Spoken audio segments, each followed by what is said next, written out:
Guys, welcome to the J. Scott Outdoors podcast. Before we get going on this episode, I want to thank the sponsors of the podcast. I want to thank GoHunt.com, Cody Nelson, my friend of 20 plus years. I call him the glassing guru, the optics authority. He's the optics manager at GoHunt.com. If you guys have any optics needs at all, whether it be binoculars, spotting scopes, rifle scopes, tripods, anything to do with glassing, give the glassing guru a call. You can reach Cody at 702-847-8747. That's extension 2. You can email him at optics@gohunt.com, or you can text him directly on his cell phone at 602-399-3699. Ask him any question either by text or by call. I want to thank Cody for all the work that he does with the J. Scott Outdoors podcast listeners. I also want to remind you guys it's application season. There's not a better hunting resource than the Go Hunt Insider. For a free trial, you can go to gohunt.com/jscott. You can also get a $50 Go Hunt Gear Shop gift card when signing up. I want to thank KUYU.com, KUYU Ultralight Hunting. KUYU is the ultralight hunting gear that I've been wearing since 2010. Go to KUIU.com and you can order directly. It's a direct-to-consumer brand, and they have phenomenal gear there at KUIU.com. I also want to thank Phonescope.com. Use the JScott21 promo code to get 10% off on all orders. Guys, thanks for listening to the podcast. Guys, welcome to the J. Scott Outdoors podcast. Today we've got our friend Craig Steele of Exclusive Pursuit Outfitters on the line. Craig, how you doing? I'm doing good, Jay. How you doing? Good. It's nice. I can hear some birds chirping out on your back patio. I'm outside as well. I'm over here in California, and so we're going to have a good time today talking. It seems like both you and I are outside enjoying a little bit just what's going on outside. I want to talk to you about the Arizona Desert Bighorn sheep application period that's coming up here, I believe June 9th, and talk to you about some sheep stuff. So I figured getting you on and talking to you in person would be the best way to get the scoop on what's going on with the Nelsoni up there. Sweet. Yeah. Ask away, man. Before we get to that, what's been going on in your world? I know your daughter is playing some softball, or maybe just finished. How did the season go? Yeah, they just got done. We lost in the first round of state, 11 to 12 last inning. So, honestly, say we were outcoached, and we were outplayed. Girls did good. The top team in our conference won state, so they were a beast. River Valley, I think they went like 22-0. So they're just a different animal. So that's done, and last day of school for my son today, and then starting to scout for antelope and a little bit of sheep scouting right now, and that's it. You know, it's interesting in sports. It's a lot of like life and real life. You know, you can prepare, you can have the desire, you can have the discipline. You know, you can play and practice and get ready and, you know, hone your skill, and then there's always times when there's just someone that's better, and sometimes that's you, sometimes that's your team, and sometimes it's not. But I think it's a lot like life. I'm just curious, you're just, you know, it might be a little fresh, but to just kind of sit back and think about, you know, we all are trying to navigate life. We're all trying to navigate, you know, academics or sports or whatever it may be, our business, our personal life. But sometimes, you know, you prepare and there's always someone that's better.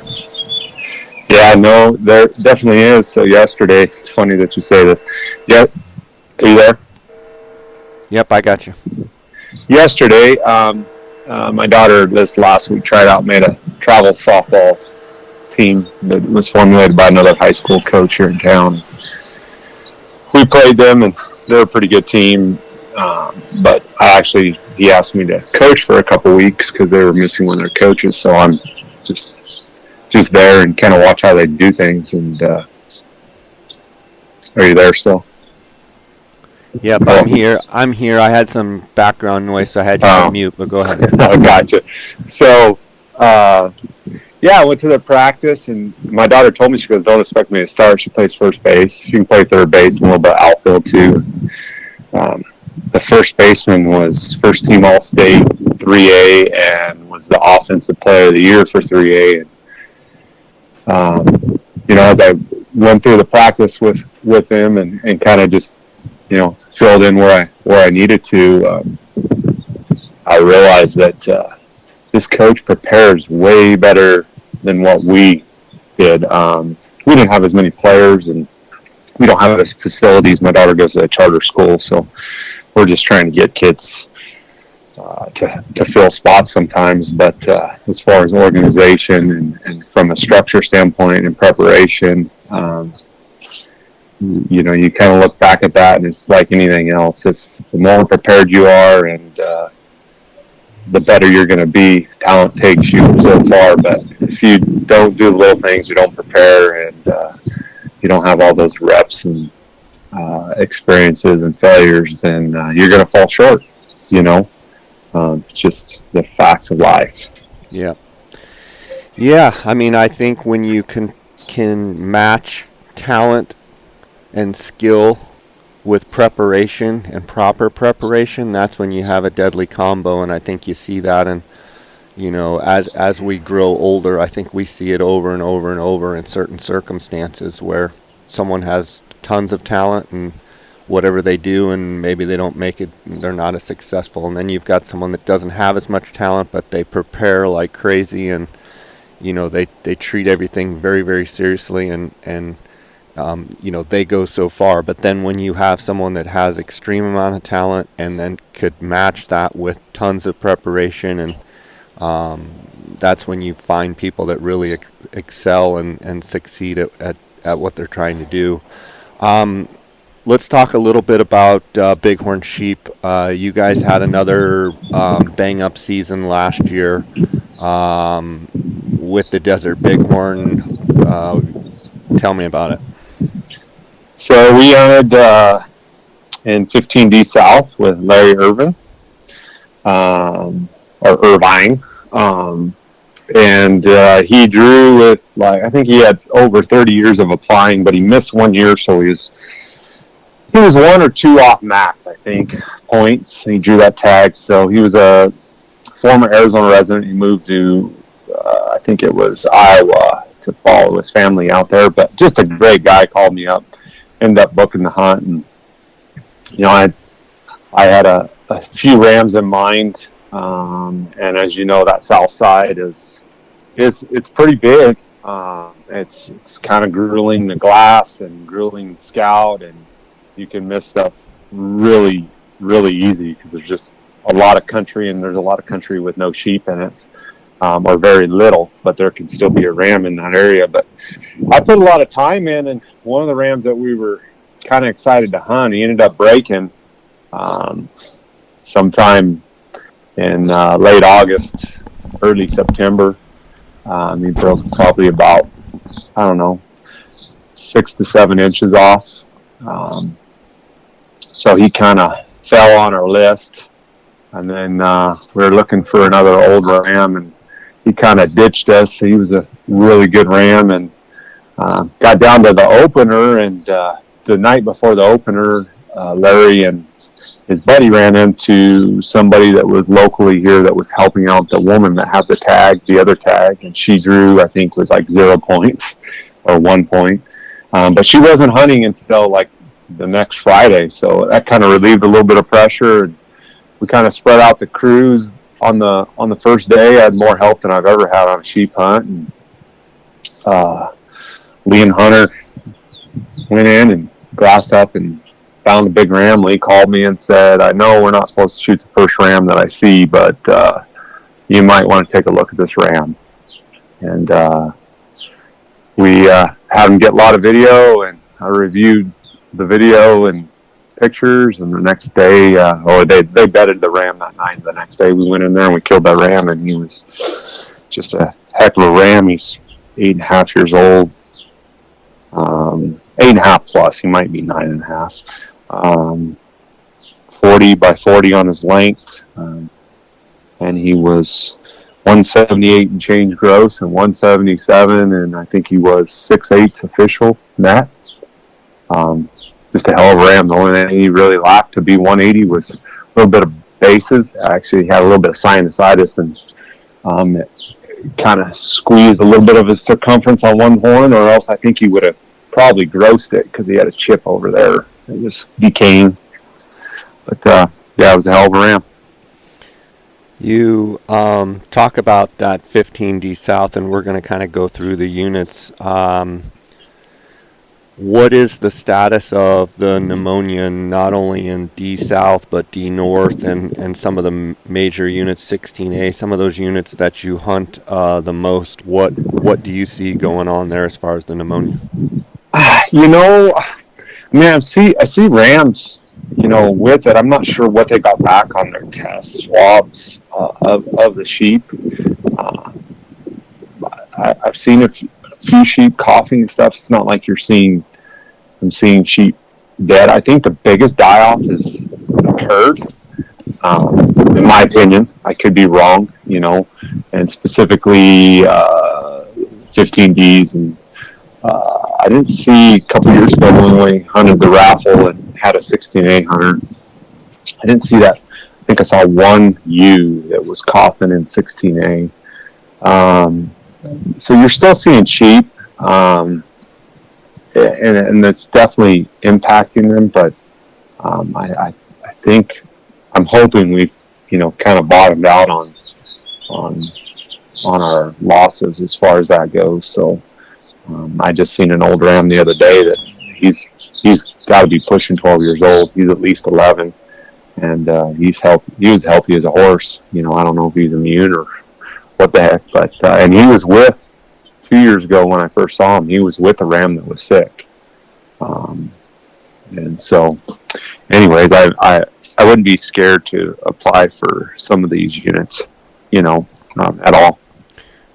When we were crashing around there kind of together in some of those units, a few years ago, before the pneumonia, seeing tons of sheep in both units, how much has that been impacted just from a number standpoint of going out in D North, D South, and looking around and seeing numbers of sheep? Has that been cut in 3/4? Has it been cut in half? Do you not notice it? What's the deal?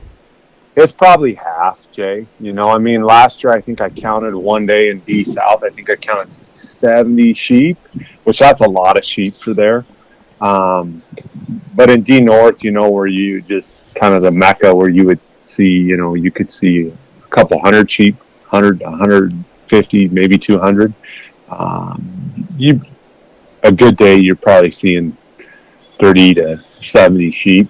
A bad day, you could see, 5 to 10 sheep. And in D South, you could see no sheep depending on where you go. So it's definitely impacted the numbers. I would say it's probably cut it down in half. It seems like, hasn't cut the burrows down, but it's cut the sheep down. Has it impacted the burrows at all, or are they just getting, multiplying daily? I counted over 100 the other day, and I saw 4 rams and 3 ewes and 100 burrows. So I don't think it's impacting them at all.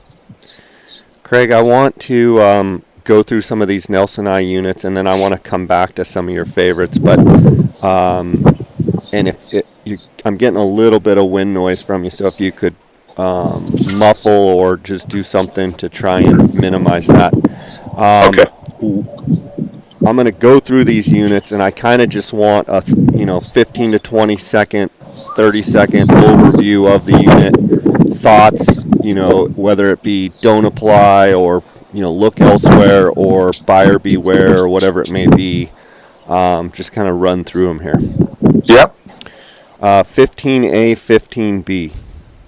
I would not imply unless I wanted to kill a 130 to maybe 150. Just probably the probably the most genetically inferior unit there is up here. Okay, 15B West. 150 to 160 type rams. Has been some big rams killed in the past. Hasn't been one in quite some time. It's just above 15A and B. If you don't have a lot of points, and you'd be happy with a 150 with a chance to maybe kill 160 plus, apply for it. 15C North. 15C North is a head scratcher for me. Yeah, they killed a 142 out of there last year, 6 years old. I just gotta believe there's a 160 type ram. I just think the wrong people are drawing the tags.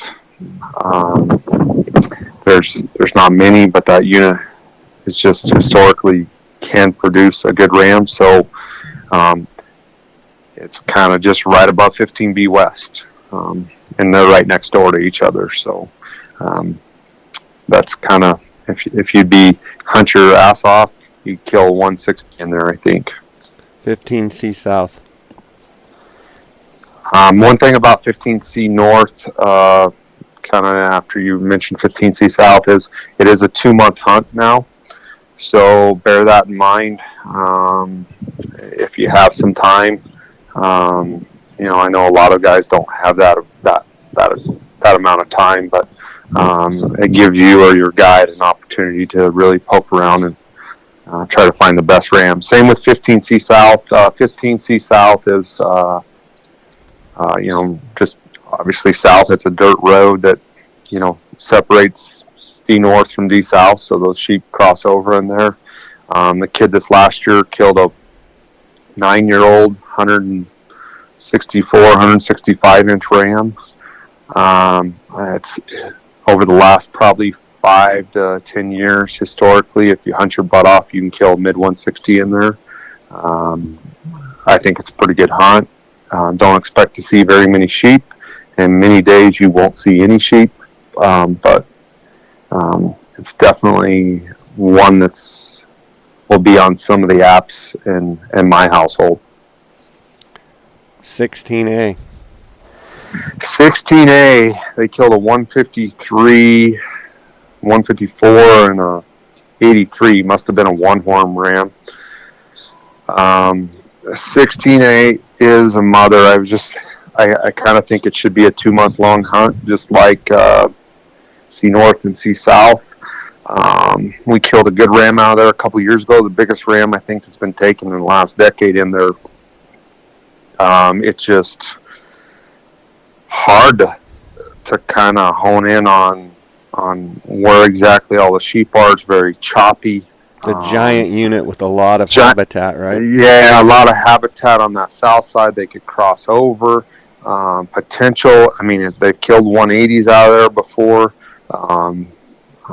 It's just one of those units that could have a big ram in it, but you're not just going to go kill a big ram because you didn't work at it. The ram we killed was right at 170 gross, and I think he netted 169 and change at 9 years old.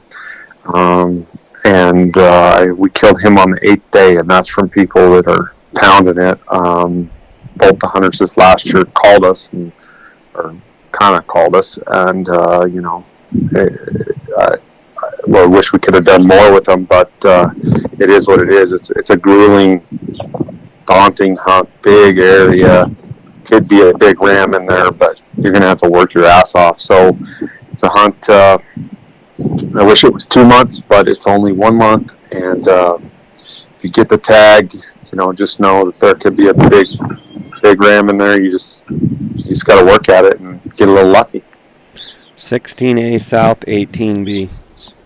They killed a 158 6-year-old and a no kill. I heard that the no kill, the guy was an older gentleman, have trouble moving around. There's a lot of roads in there, but there is some rough country. From hunting it on the raffle hunt, there's around 100 head of sheep in there. give or take. About 50% of them are rams. A lot of broken rams. It's a unit that obviously Jason Cardo about 4 or 5 years ago killed that big heavy ram in, and it's produced some 170s. I like the hunt. I think there's some probably potential to be another 170 in there. I think it's a good hunt. You're going to have to hunt your butt off. There's a lot of country. Like that's the one thing that I know from hunting it a little bit is there's kind of some of these units. There's kind of areas historically where you're like, all right, the sheep country stops here. There, you're just like, how far do I go? Because it's those sheep are kind of close to the highway there, and then kind of move to the east and northeast later on in the year, and then there's been sightings of them way up Burrow Creek, so it's a little bit daunting from that side of it. But as somebody once told me, sheep like to be sheep, so they like to hang around other sheep. So keep that in mind. I think it's a good hunt. Okay, 16B is in boy. 16B, I think they killed a 158 out of there last year. They killed the unit record out of there 2 years ago. A friend of mine killed it. It was 175. Big ram. Those sheep cross over. Some will even go over the Colorado River, go over to the California side. It's not common, but they do it. One tag, some boat access there. Utilize Lake Havasu in the Colorado River. You can hike in. Not a lot of country. I had somebody call me about this hunt the other day, and they asked me about this hunt in 15C South, and I think for me, I would rather have the 15C South tag, just for my style, the country and everything. C South or D South? C South. Okay. Just because you don't have to worry about a boat, and there's just more country. 16B is a little unit, and sometimes those sheep will be, depending on how the feed was and everything, sometimes they could be over in 16A. So I think it's a unit where you can hunt your butt off. You can kill 160. Don't expect to see a lot of sheep. Maybe 10 to 15 rams. I think there's potential to kill a 170, but a 160, mid 150s is more realistic. So I personally am not. I just don't really like the hunt myself. 15D South. 15D South.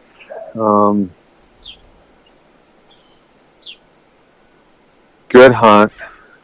We killed the ram, our ram, and the lady killed, I think she killed a 160. Never talked to her. There's quite a few old rams in there right now. I think, if you hunt your butt off, you can kill a buck ram. That's a good number. You can kill a 8-year-old plus buck ram in there. You have to hunt hard. There's a lot of areas with no sheep, and as those hunt dates are in December, those rams move. The ram we killed, he was actually had found a couple old ewes. They must one of them or both of them must have been close to cycling, and he knew it. He probably rutted them before.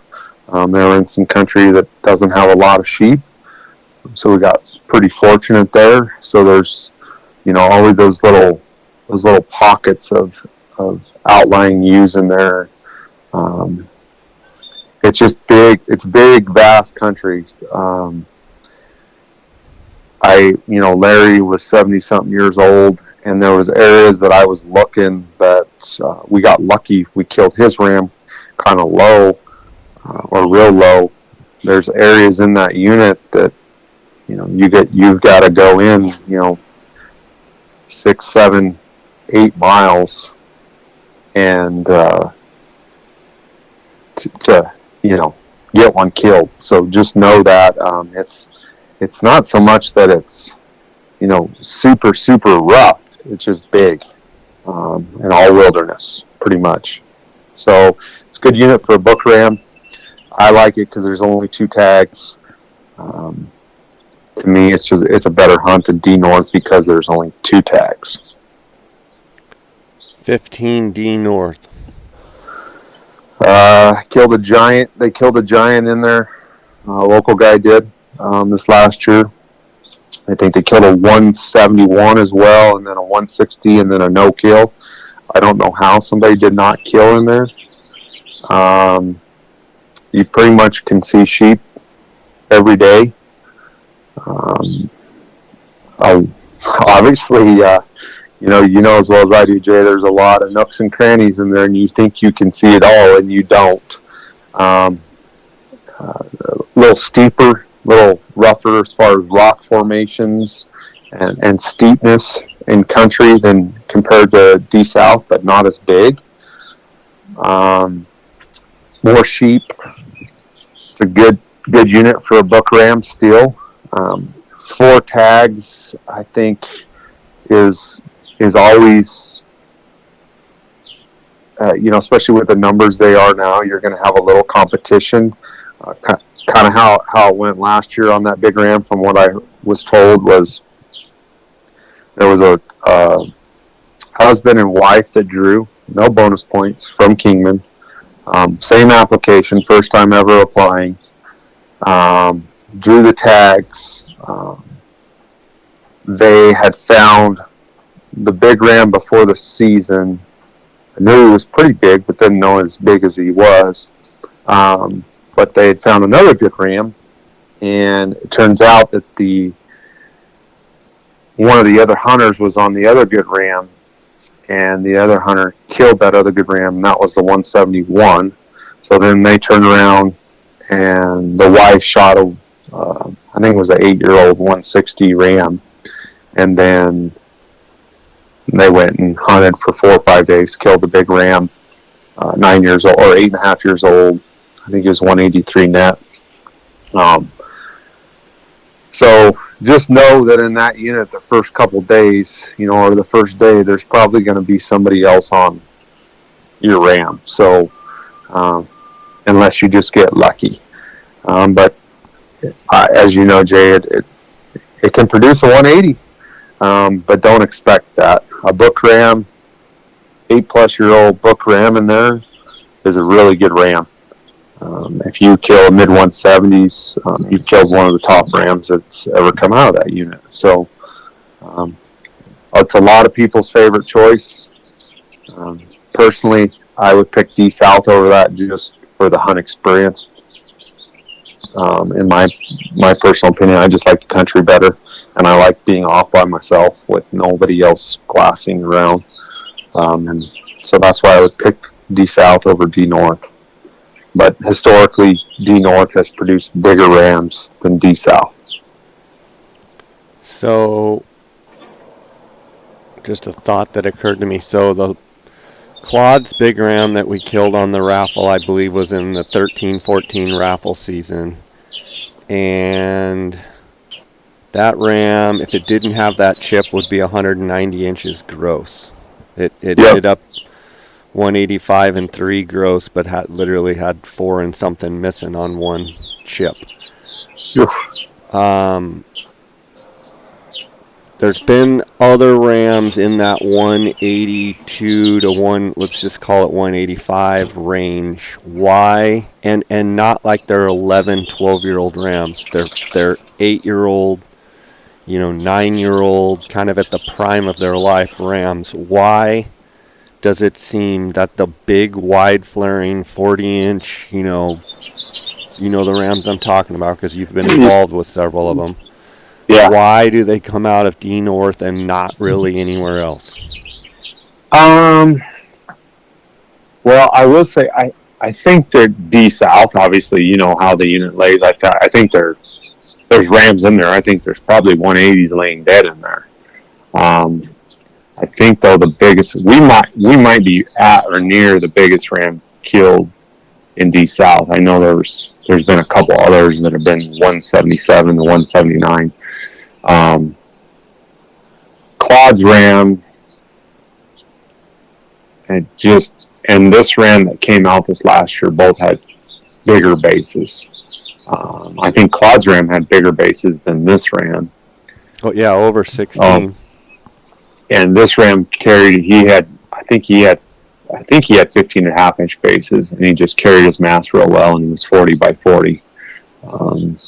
I don't know why. It's kind of like this strip, because 16A you are not going to find, even though they killed 180 or some mid 170s in there.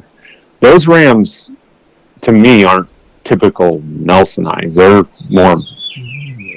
Mexican. Their horns are they're more Mexicans. The horns are straight on. They don't flare much. You look at the ram we killed. I was just looking at pictures of him 2 years ago out of 16. He looks like a Rocky. Yeah. Yeah, his horns are straight. They're not. It's a boxy look. It's not. Yeah, it's a real boxy. Why does D North always have the big giants that come out of there? Are those 31 and a half inch tip to tip? Just wide flaring longhorn steer looking big giant rams. It just has those genetics, and there's been, I know way back when B West and D North or C North, produced, mid 180 rams, and they kind of had that look, and then that gene must have died off in there, is all I can figure out, because 15D still produces them. And I know there's been transplant sheep that have been transplanted from D down to 16A South, 18B. I've seen a young ram in there that was definitely had that flared out look. But a lot of those rams also, I believe those sheep also come from the Navajo Nation, some of them, like Jason Carter's ram with those big giant bases, and that open curl, they kind of just stop. They don't get flared out. Just 15D from, just call it all 15D North, 15D South. It will produce just those monster looking, and when you see one, it's jaw-dropping, you're like, what? Then the only thing you need to know after that is how big is his bases. Right. Because if his bases are 15 plus, he's going to be 180. If his bases aren't 15 plus, then he's going to be like Larry's ram, and he's going to be close to it. That's what, Larry's ram only had 14,375 on his base. But he carried his mass well. He just didn't have big bases, and if you got big bases with 40-inch horns, it's something else to look at. It's like, I don't know. You don't see them all the time. Everybody always talks about them. There's other horn configurations in there. But besides that, it's funny on those Nelsoni, in D, you have open curl rams. You have rams that come off their head kind of narrow and then flare out wide. You have rams like the raffle ram we killed with Joe that come out wide, and the raffle ram we killed with Frank that stay wide. Yeah. They're come out wide from off their head. You have rams that come off high and then don't drop as low. You have rams that come off low and drop low. I think the Nelsoni are the hardest to judge because Mexicana are pretty predictable. You've got a very similar horn shape, but I think you nailed it. Like Nelsoni, there's so many different configurations and especially if you don't get that head-on look, if you're looking at a ram, a Nelsoni from the side, even some of these 38 to 40-inch rams will look short because the flare is coming at you. Yes. And where on a Mexicana, the curl of the horn is a C.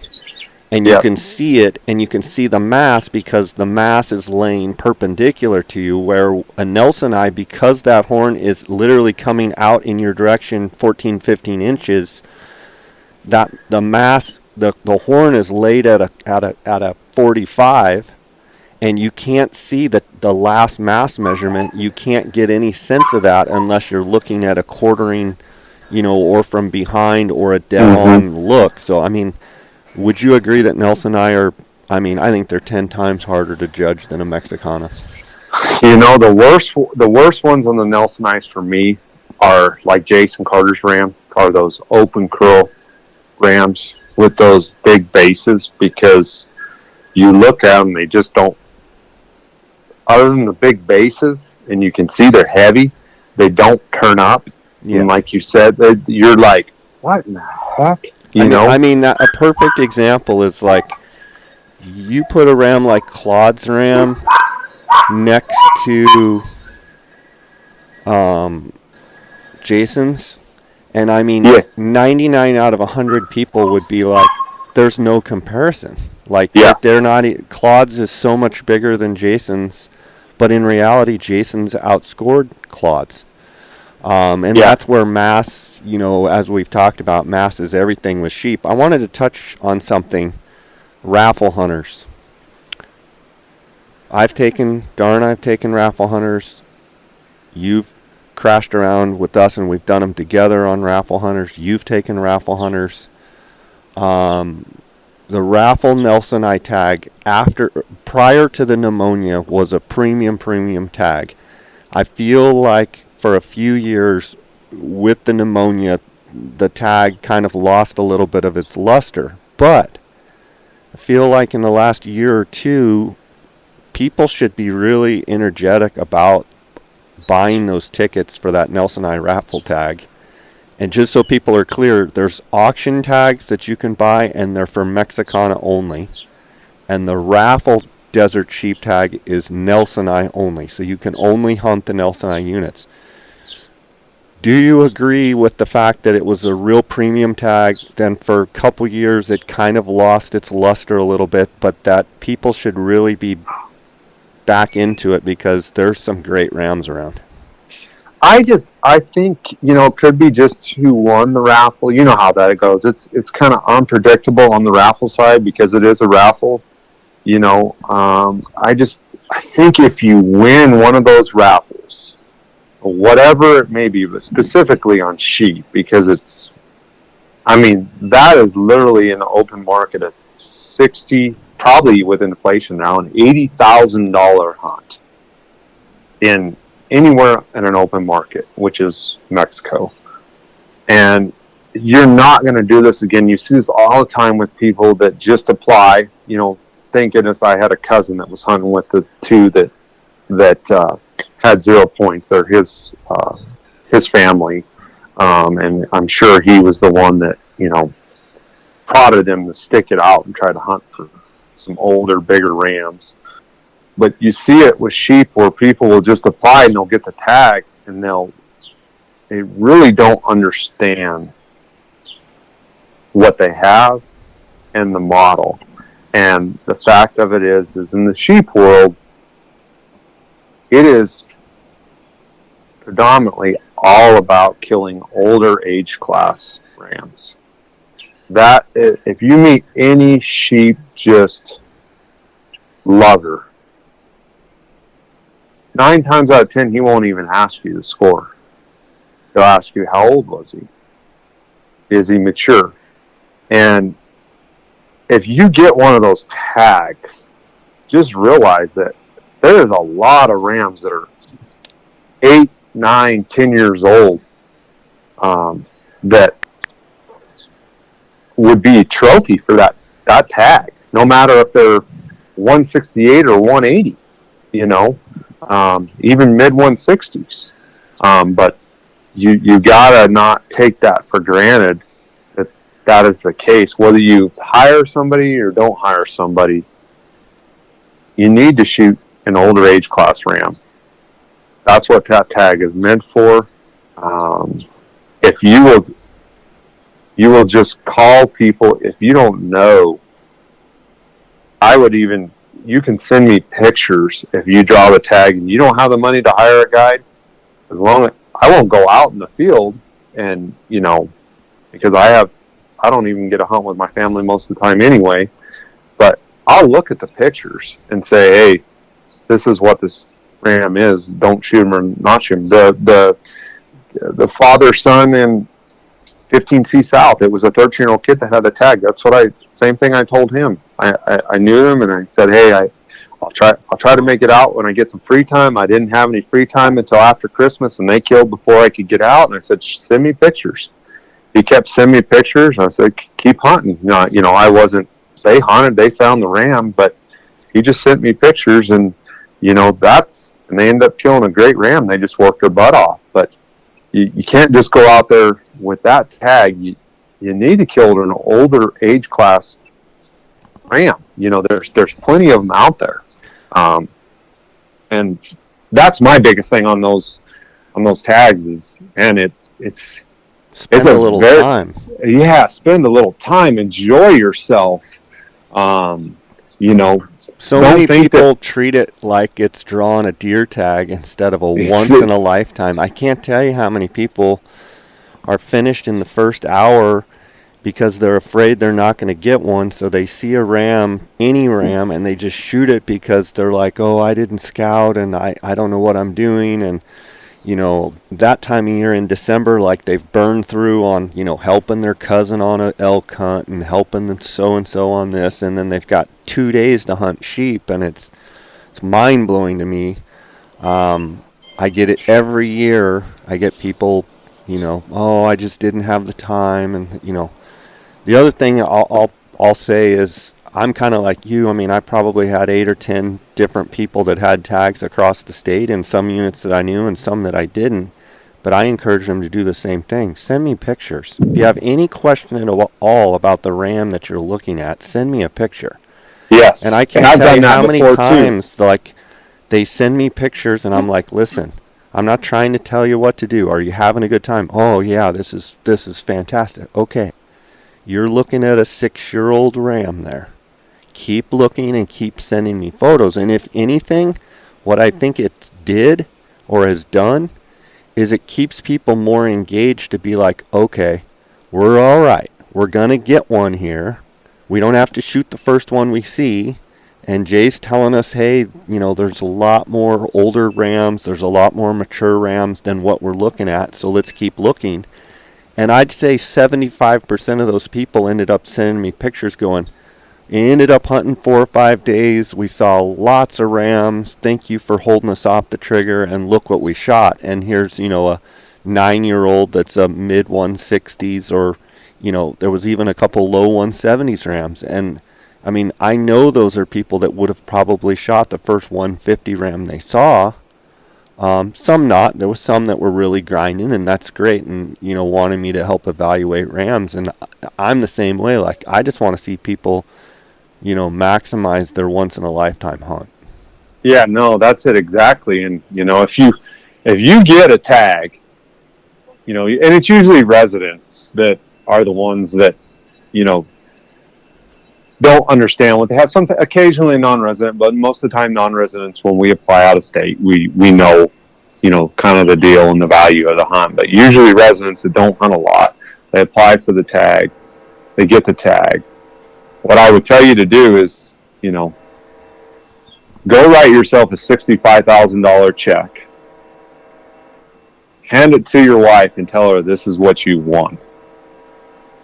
And then realize that that's the value of that tag that you have in the open market. And your wife will understand if you take a week or two to hunt your butt off, because that $65,000, makes sense. Like it will make sense to your wife why you need to do this, and it will never come along ever again. I mean, honestly, though, I think if it was an auction, if they did a Nelsoni auction, it wouldn't surprise me if it brought 150 or 200,000. Oh yeah, no, yeah, you're right. Didn't even think about in that context. I mean, Right. That's a lot of zeros, you know, and I mean, you're right. That it's, But I just mean, put on most the, of these tags that people draw too, even though it's a draw tag, like a lot of these that they draw, you know, they're people pay well over 100,000 for most of these draw tags, just to put it in perspective. Greg, it's always great having you on the podcast. You're awesome. I love being able to bounce things off you. You've been fun to hunt and guide and be a buddy with for a long time. I know the people listening to the podcast enjoy having you on, and recommend people following Craig on Instagram. Why don't you tell the listeners how they can follow you, where they can reach out to you if they've got questions, etc.